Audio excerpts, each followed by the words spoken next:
Hello, my name is Les Brown. Once again, I want to talk to you about the mindset of the entrepreneur. And I want to talk to you about telling your story. See, as an entrepreneur, you're going to have to tell your story.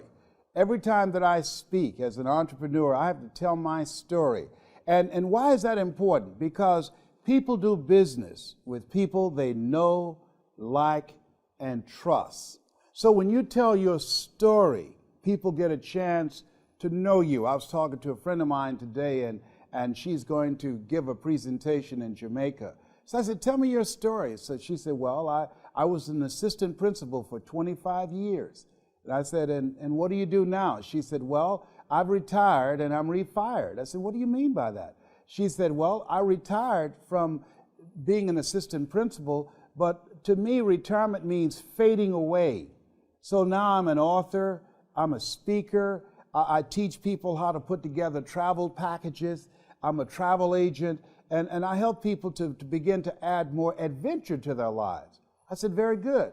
And so then she went on to talk about her education. I said, well, first of all, I said, here's what I want you to know. As an entrepreneur, and this is what you're doing, you're going to be talking to people to attract customers. I said, let me give you some points about what it is you need to do in order to attract more customers and for people to want to say, I want to do business with you. I says, number one, start off telling them who you are and why you do what you do. And why is this important? Because when people hear you speak as an entrepreneur, when you are presenting yourself, people are asking three questions. Who are you? What do you have? And why should I care? So I told Cynthia, I said, Cynthia, if I were you, here's how I would open up. Hello, how many of you have goals you want to achieve? Raise your hands. Very good. Let me share something with you. One of the things I want you to do right now is think about your goals. I used to be an assistant principal for over 20 years, and I decided after retiring, I was not just going to fade away. I wanted to do something else. And I put together travel groups for people to travel around the world to live their dreams. And now I'm an author, and I'm a speaker. And this is something that I enjoy doing. This is something that turns me on. What turns you on? Because what I want to do is show you how you can begin to see the world on your terms from a perspective that will add more zest to your life. Helen Keller said, life is either a daring adventure or it's boring. And so my husband and I, we are looking for people who want to live a daring life, who are looking for some adventure. And I said, you got to make it exciting for people and give them an experience. See, as an entrepreneur, we've got to be strategic with our story, and we've got to be experiential. Strategic, what do you mean? Because what we're doing is distract, dispute, and inspire. People already have a mindset about what it is that they want. When you tell your story as an entrepreneur about your product, about your skills, or about your business, you're disrupting the story that's already in their head, maybe about somebody else that they're already dealing with, or they're looking at someone else. And so what you want to do is interrupt that story with your story so they don't look anyplace else, so they'll know that you are the one.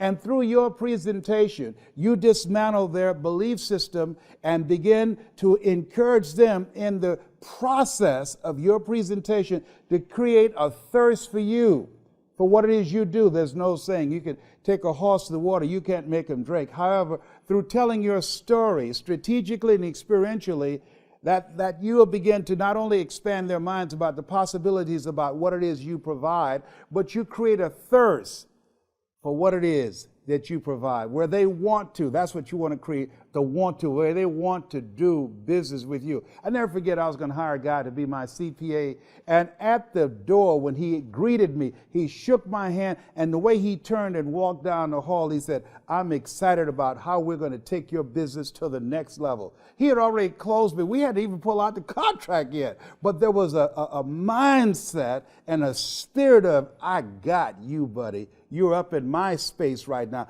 I own this space. And so as an entrepreneur, when you tell your story, you want to tell it with confidence. And you want, when you speak, you want to have a level of confidence and competence about what it is that you are speaking on. You want to know your story. You want to know the story about your competition. You want to know the marketplace. So when the person speaks to you, they know this is who you are. You got this. And when you do that, let me share something with you. They'll leave there, as Mother Teresa would say, in a spirit of, I know I'm in the right place. They'll leave there ready to write a new chapter in their lives with you as their strategic partner, because you're going to take their business to the next level.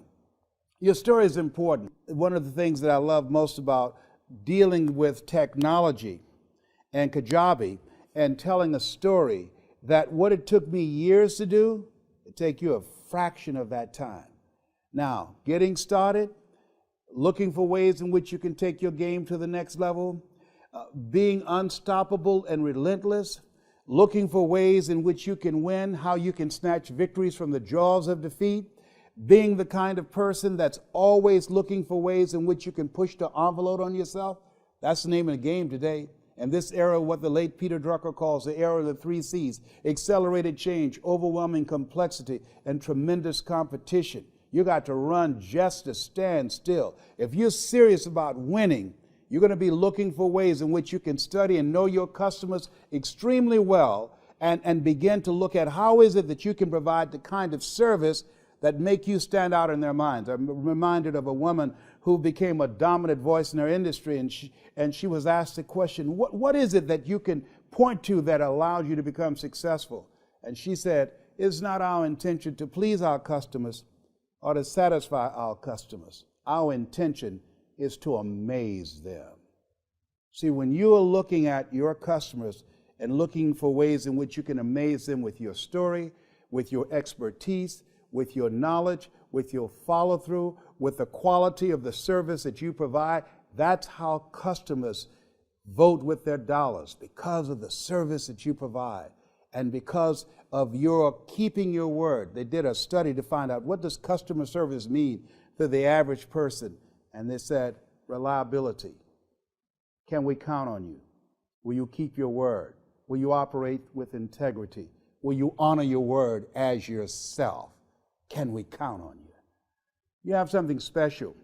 What's the story around your business? What is it about you? When people ask, who are you? What do you have?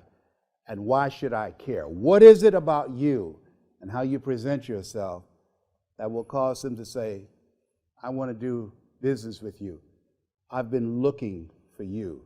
You are the answer to my problem. Think about it. You have something special. You have greatness within you. That's my story, and I'm still sticking to it.